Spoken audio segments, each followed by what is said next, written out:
Olá, queridos amigos.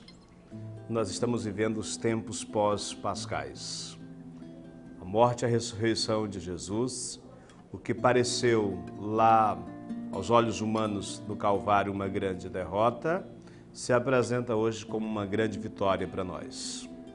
Depois que Jesus ressuscitou, então os apóstolos partiram para testemunhar a ressurreição, para anunciarem para todos. Jesus tinha dito, ele disse lá no início do livro dos Atos dos Apóstolos: vós recebereis uma força vinda do céu e vos tornareis minhas testemunhas em Jerusalém, na Judéia, na Samaria e até os confins da terra.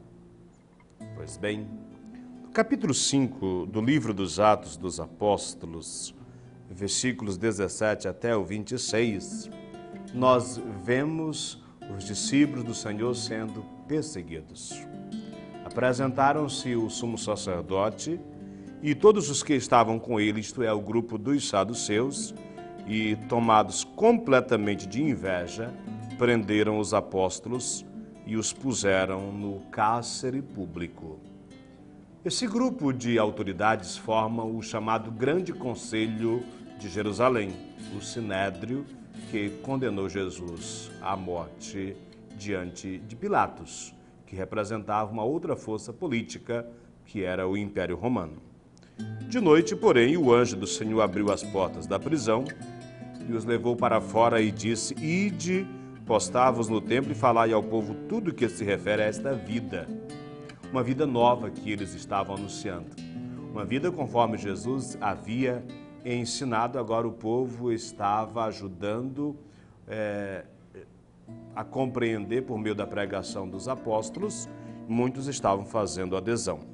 Obedecendo, então, eles entraram no templo ao raiar do dia e puseram-se a ensinar, encorajados pela força da ressurreição.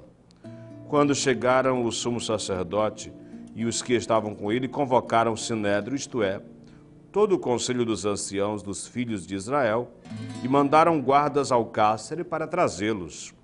Mas, tendo chegado lá, os guardas não os encontraram na prisão. Eles voltaram então e deram esta notícia: encontramos o cárcere trancado com toda a segurança, os carcereiros apostos diante das portas, mas quando abrimos, não encontramos ninguém lá dentro. Quando o oficial do templo e os sumos sacerdotes ouviram estas palavras, ficaram desconcertados, sem saber o que seria aquilo. Então chegou alguém que lhes comunicou: os homens que pusestes na prisão estão no templo, ensinando. Queridos amigos, havia uma coragem que tomava conta desses homens, desses apóstolos do Senhor, que os movia a enfrentar qualquer coisa. A prisão para eles não era um empecilho para que eles vivenciassem a sua fé. Eles tinham visto tudo o que o Mestre passou e agora estavam dispostos a passar qualquer situação por causa do Mestre.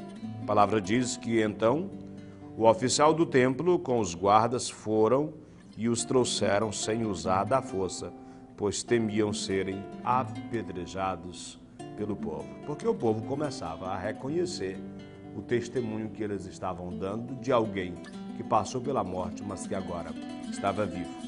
Muita força tinha um acontecimento que está registrado no mesmo livro dos Atos dos Apóstolos, quando, no capítulo 3, Pedro e João foram ao templo para a oração da tarde e encontraram um homem coxo, aleijado, caído à beira do caminho, na porta do templo, pedindo esmola.